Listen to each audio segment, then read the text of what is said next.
परम सत्कार योग गुरु प्यारी सात संगत जी राधा स्वामी जी। सात संगत जी, इस संसार में हर इंसान ने कभी ना कभी किसी ना किसी से कोई ना कोई कर्ज लिया होता है। चाहे एक गरीब आदमी हो या अमीर, सबको पैसे की ज़रूरत पड़ती ही है। अमीर बैंक से मोटे मोटे लोन ले लेते हैं और गरीब या मिडिल क्लास के लोग आपसी रिलेशन में एक दूसरे से पैसे का लेन देन करते रहते हैं। लेकिन कुछ लोग ऐसे भी होते हैं जो कर्ज तो ले लेते हैं, लेकिन बाद में किसी मजबूरी के चलते वो बेचारे कर्ज चुका नहीं पाते और उसके बाद कर्ज देने वाला व्यक्ति उन पर दबाव बनाता है। आज मैं आपको एक ऐसी साखी सुनाने जा रही हूँ जिसको सुनकर आपको पता चलेगा कि कौन से ऐसे कर्म की वजह से कोई इंसान कर्ज के नीचे दबकर ही पूरा जीवन काट देता है।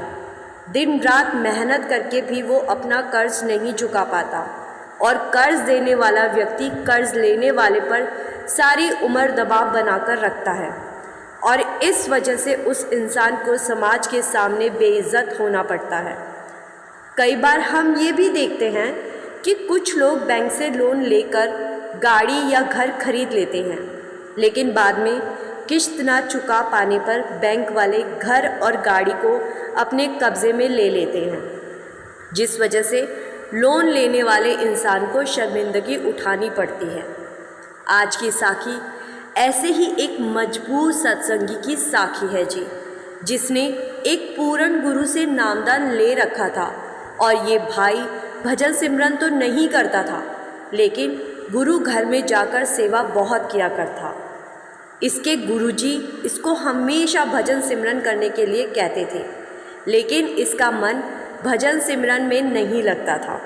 ये भाई एक छोटी सी फैक्ट्री में काम किया करता था और अपने परिवार का पालन कर रहा था। इस भाई के 2 बच्चे थे और दोनों स्कूल जाया करते थे। इस भाई पर पुराने समय का लिया हुआ एक कर्ज था, जो कि ब्याज लग लग कर अब लगभग 3 लाख हो गया था और जो कर्ज देने वाला इंसान था वो इस भाई का रिश्तेदार था। कई साल तो उसने अपने पैसे इसलिए वापस नहीं मांगे क्योंकि उसको लगता था कि रिश्तेदारी का सवाल है, इसीलिए ऐसे अच्छा नहीं लगेगा।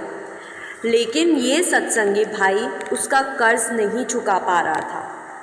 फिर जब कई साल बीत गए तो कर्ज देने वाले आदमी की पत्नी ने उस पर जोर डाला कि अपने पैसे कब वापस मांगेगी। ऐसे तो उसने कभी भी पैसे नहीं देने, इतने साल हो चुके हैं, एक पैसा भी वो नहीं दे पाया।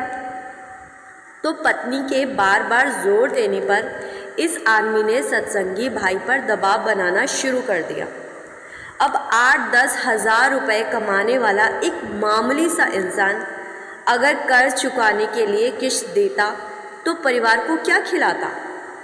तो जब तक हो सका सत्संगी भाई टालता रहा, लेकिन अब कर्ज देने वाले का दबाव बढ़ता जा रहा था। सात संगत जी, जहाँ पैसा आ जाए वहाँ रिश्तेदारी की कोई अहमियत नहीं रह जाती।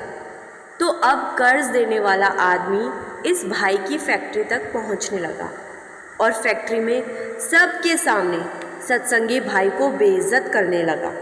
सत्संगी भाई के पास सुनने के अलावा और कोई चारा नहीं था, तो सत्संगी भाई नज़रें झुकाकर उस आदमी की कड़वी बातें सुनता रहता। अब उस आदमी ने दबाव इतना बना दिया था कि 2-3 आदमियों को लेकर इसके घर तक पहुंचने लगा था और घर के बाहर से ही ज़ोर ज़ोर से चिल्लाने लगता, जिससे कि पड़ोस वाले भी बाहर आ जाते और इस वजह से अब इस सत्संगी भाई की फैक्ट्री में और अब पड़ोस में भी बहुत बेइज्जती होने लगी थी। पड़ोस वाले भी बातें बनाने लगे थे। सत्संगी भाई इस वजह से बड़ा ही परेशान रहने लगा था। एक बार इनके गुरुजी इनके शहर में आए तो सत्संगी भाई अपनी पत्नी और बच्चों के साथ गुरुजी का सत्संग सुनने के लिए गए और सत्संग के बाद सत्संगी भाई अपने गुरुजी से मिला और उन्हें अपनी परेशानी के बारे में बताया।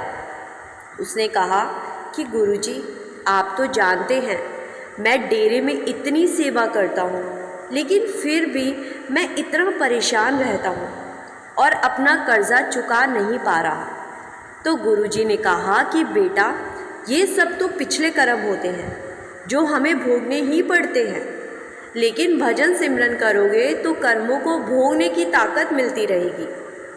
तो सत्संगी भाई ने पूछा कि गुरुजी, ऐसा कौन सा पाप मैं पिछले जन्म में कराया जो मुझे ये ज़िल्लत भरी ज़िंदगी मिली है। तो गुरुजी कुछ देर के लिए अंतर ध्यान हो गए और जब वापस अपनी अवस्था में आए तो गुरुजी सब जान चुके थे। सासंगत जी, जो गुरुजी ने बताया वो हम सब के लिए सुनना बहुत ज़रूरी है। उन्होंने बताया, पिछले जन्म में तू एक बहुत अमीर सेठ हुआ करता था और तू दान भी बहुत किया करता था।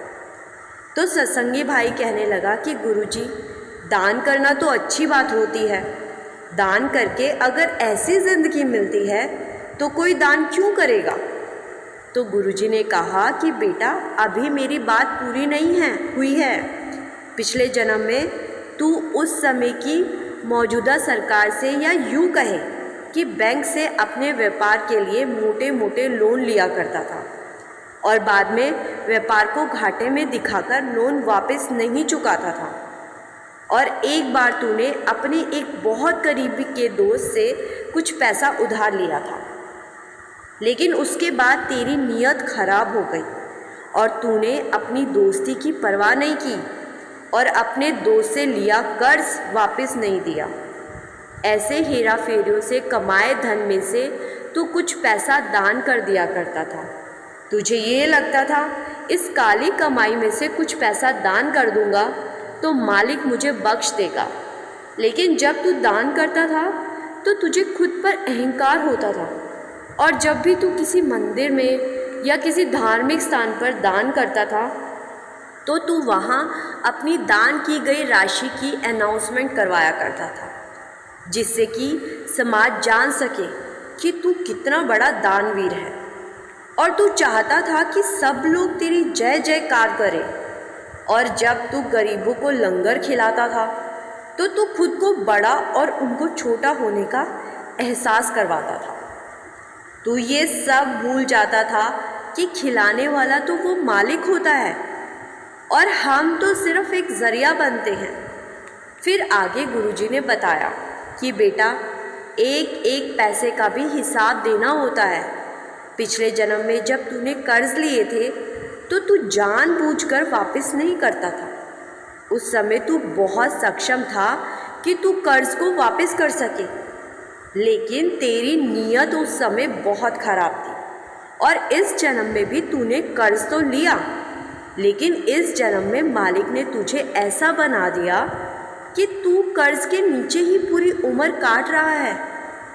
मालिक ने तुझे इतना गरीब बना दिया कि तू चाहता तो है कर्ज को वापस करना, लेकिन तू कर नहीं पा रहा। फिर ये सत्संगी भाई पूछने लगा कि गुरुजी, पिछले जन्म में मुझसे जो गलत कर्म हो गए, अब इस जन्म में मुझे कब तक ये सब भोगना पड़ेगा। तो गुरुजी ने समझाया कि बेटा, भजन सिमरन में बड़ी ताकत होती है। जब कोई जीव भजन सिमरन करता है तो धीरे धीरे पिछले कर्म कटने लगते हैं और मालिक की कृपा होने लगती है। पिछले जन्मों का हिसाब तो देना ही पड़ता है, लेकिन भजन सिमरन करने वाले जीव के हिस्से में आने वाली सूली को वो मालिक शून्य में बदल देता है। इसीलिए मैं तुझे हमेशा समझाता हूँ कि बाहरी सेवा तो माहौल बनाती है, लेकिन जो असली सेवा होती है वो तो मालिक की भक्ति होती है। मालिक तो तभी खुश होता है जब जीव उसकी भक्ति करता है। अब जो पीछे का समय तूने व्यर्थ कर दिया, उसको पीछे ही छोड़कर भजन सिमरन शुरू कर दे। धीरे धीरे तेरे कर्म कटने लगेंगे और मालिक की कृपा होने लगेगी। सत्संगी भाई ने गुरुजी की सारी बातों को ध्यान से सुना और उसको अब समझ आ गई थी कि उसने इतने साल बेकार कर दिए, लेकिन इसके बाद ये भाई रोज़ भजन सिमरन करने लगा और धीरे धीरे मालिक की कृपा होने लगी। सासंगत जी, इस साखी में गुरुजी ने 2 अहम बातों का जिक्र किया है जिस पर हमें भी अमल करना चाहिए। पहली बात, अगर किसी से पैसे उधार लिए हैं तो ये नहीं सोचना कि वो तो मांग ही नहीं रहा, इसलिए हम अपने आप से क्यों दें। पैसे तो देने ही पड़ेंगे, चाहे दोबारा आकर देने पड़े। दूसरी बात, मालिक ने अगर इतना सक्षम बनाया है कि हम थोड़ा बहुत दान कर सके तो दान करते समय ढोल नहीं पीटना।